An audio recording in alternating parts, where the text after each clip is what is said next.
I want to head up the shoreline to New London, where News 8's Tina Detel is going to tell us how that city is preparing for this blizzard. Tina. Well, Keith, the city has 13 plows ready to go and has contracted with private plow drivers to clean up any mess there is, any snow there is after this storm. Now, the snow started falling here in New London at about 9 o'clock this morning. As you can see, it's kind of light now.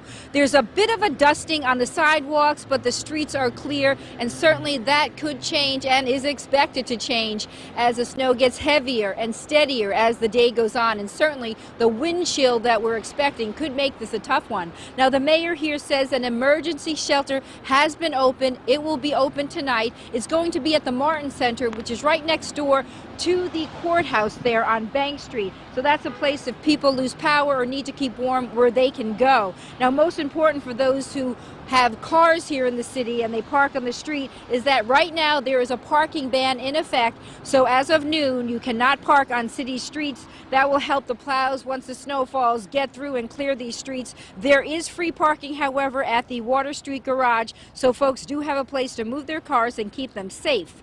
Now, one big complaint 2 years ago with the blizzard was that snow was pushed by plows back into freshly cleared driveways. We all saw that, but in some cases that is certainly hard to avoid with this much snow.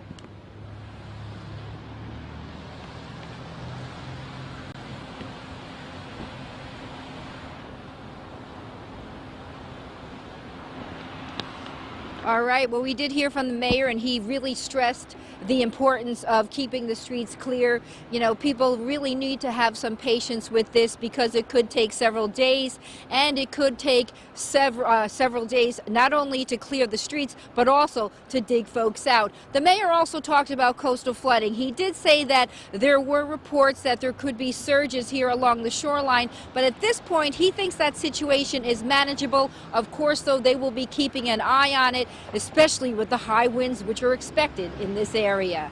But now that we're live in New London, Tina Detel, News 8.